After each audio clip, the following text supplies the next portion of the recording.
தேவேந்திரா வேளாளரையா என்னை போன்ற தொண்டர்களையா இந்த மக்கள் எல்லாம் சேர்ந்து பூஜிக்கின்ற கடவுள் தான் இம்மானுவேல் சேகரன்.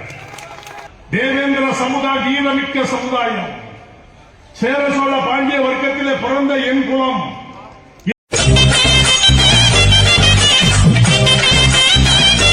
என் உயிர் மேலான சமுதாய சொந்தக்காரர்களே, அன்பு தாய்மார்களே, சகோதர சகோதரர்களே, உங்கள் அத்துணை பேருக்கும் தமிழக மக்கள் முன்னேற்ற கழகத்தின் சார்பிலேயும் அகில இந்திய தேவேந்திர குல வேளாளர் சங்கத்தின் சார்பிலேயும் மாலை வணக்கத்தை அனைவரும் சமர்ப்பிக்கின்றேன். இதுக்கு முன்னால பேசினாங்க நிறைய. இந்த வரலாறு என்பது சாதாரண விஷயம் கிடையாது.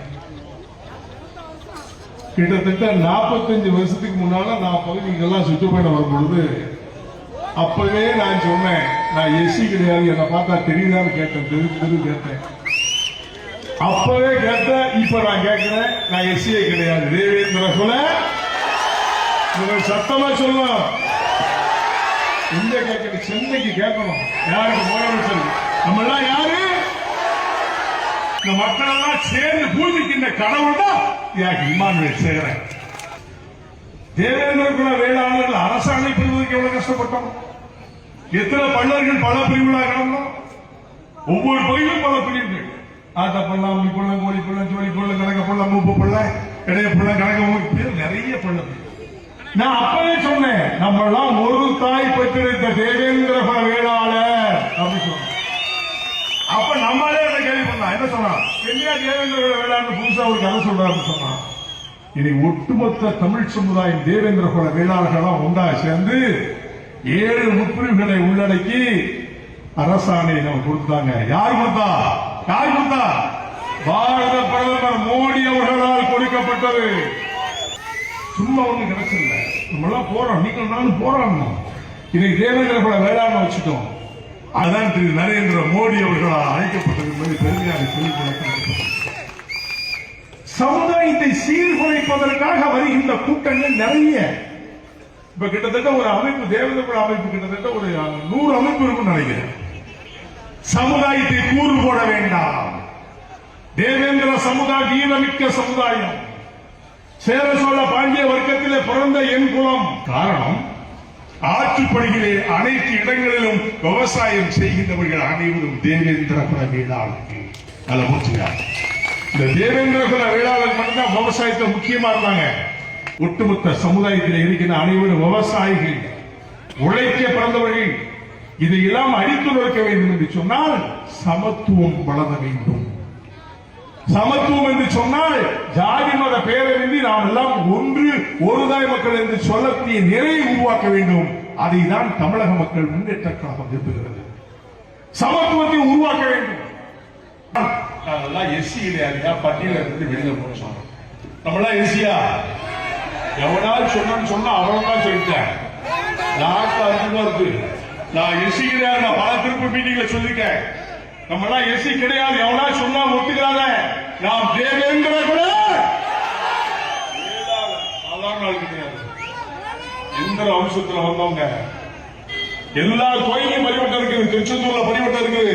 சமுதாயத்தை ஏமாற்றி ஏமாற்றி பிழைக்கின்ற கூட்டங்கள் தமிழ்நாட்டில் அதிகமாக இருந்து கொண்டிருக்கிறது. அதையெல்லாம் அகற்ற வேண்டும் என்று சொன்னால் வரும் தேர்தலிலே நாம் பாடம் புகட்ட வேண்டும். நன்றி உள்ளவராக தேவேந்திர குல வேளாளர்கள் இருக்க வேண்டும். அங்கே வாக்கின் மூலமாக பட்டியலிருந்து வெளியே செல்வதற்கு நாம் ஆதரவு கிடைப்போம். பட்டியலிருந்து வெளியே செல்வோம். ஜனநாயகத்திலே உழைக்கின்ற சமுதாயம் உருப்படியாக வேண்டும் என்று சொன்னால் விகிதாச்சாரப்படி என்னுடைய சமுதாயத்தை கணக்கிட்டு பார், எத்தனை லட்சம் பேர் இருக்கான்னு பாரு. அதன் அடிப்படையில் எங்களுக்கு கொடு, இல்ல எங்களுக்கு விவசாய குடிநீர் கொடு, விகிதாச்சாரப்படி இத்தனை % கொடு. அன்பார்ந்த சகோதர சகோதரிகளே, சமத்துவம் தான் குறிக்கோளாக வாழுகின்ற நீங்கள் அரசியலிலே அங்கீகாரம் பெற வேண்டும். அரசியலிலே அங்கீகாரம் பெற வேண்டும் என்று சொன்னால் தன்னிச்சையாக செயல்பட வேண்டும். மாற்றாளுக்கு அடிமையாக இல்லாமல் உன் சுய புத்தியோடு செயல்பட்டேன் என்று சொன்னால் உங்களுக்கு நிகழ் எவனுமே கிடையாது. இதைத்தான் நான் சொல்றேன். இதைத்தான் நான் உங்களுக்கு சொல்றேன். இதை எண்ணி பார்த்தேன்னு சொன்னால் நாங்கள் அரசியல் என்பது ஒரு கூட்டணி. எந்த அரசியல் யார் வேணாலும் கூட்டணி வைக்கலாம். அதுக்கு ஒரு ஃபார்முலா வர போடுறாங்க, நிரந்தர நண்பனும் இல்லை எதிரியும் இல்லை, அதை ஒத்துக்கிறோம்.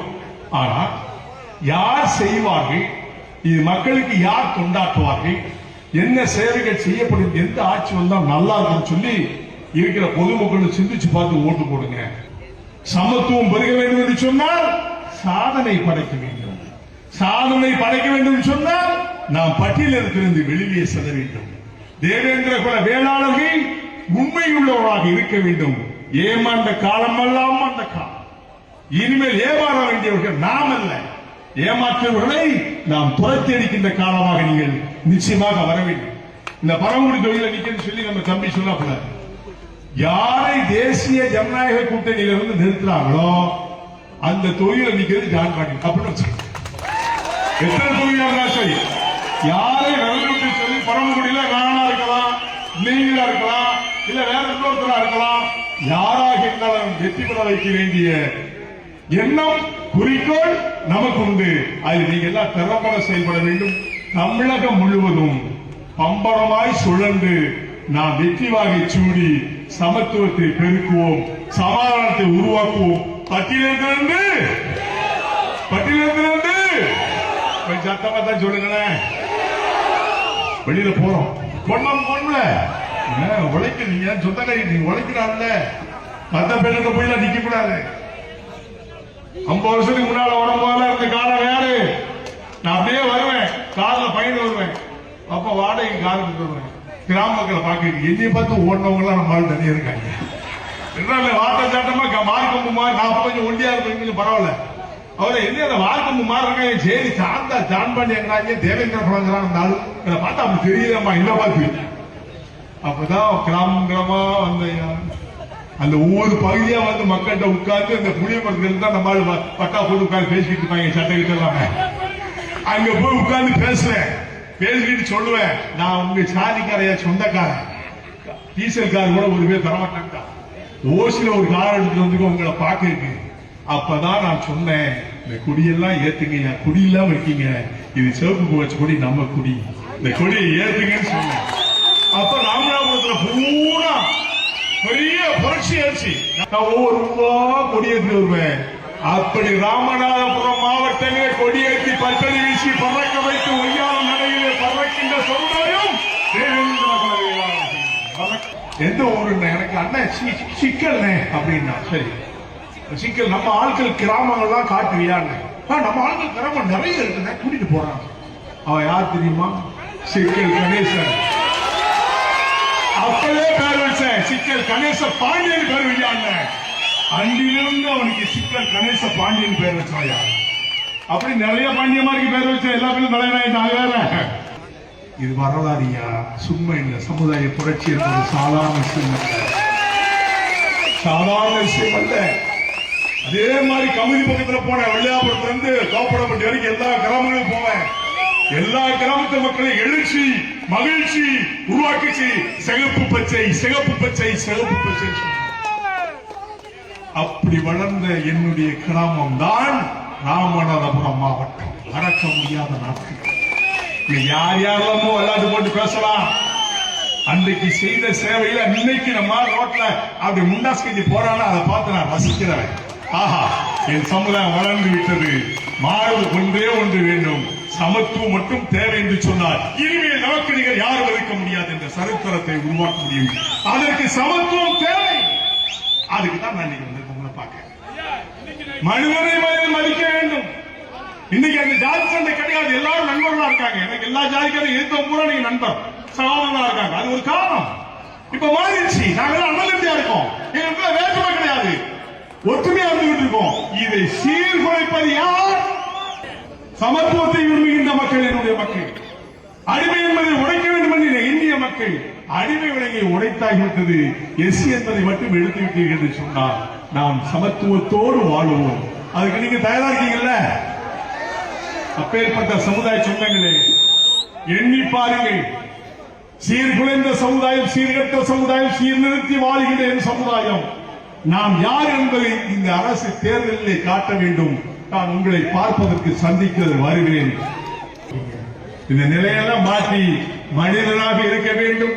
சமத்துவத்தை பறிக்க வேண்டும், நாம் எஸ்சி பட்டியலிருந்து வெளியேற வேண்டும் என்று சொன்னால் ஒற்றுமையாக இருக்க வேண்டும். யார் என்றால் தேவேந்திர குல வேளாளர் என்று மார்பு தட்டி சொல்ல வேண்டும்.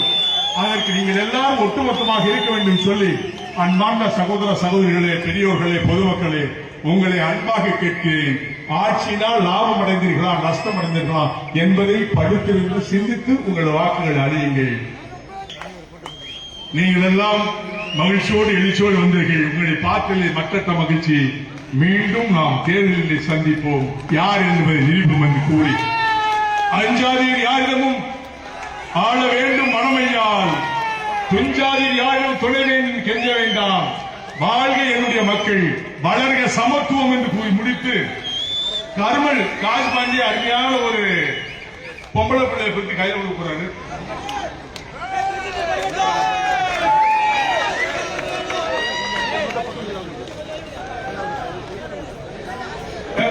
பேச ஆரம்பிச்சாங்க. கமல் பாண்டியன் சித்ரா அவருடைய தம்பதிக்கு மகிழ் யுனிகா என்று பெயர் வைத்து மகிழ் யுனிகா மகிழ்ச்சியோடு வாழ்த்துக்கள். நன்றி, வணக்கம்.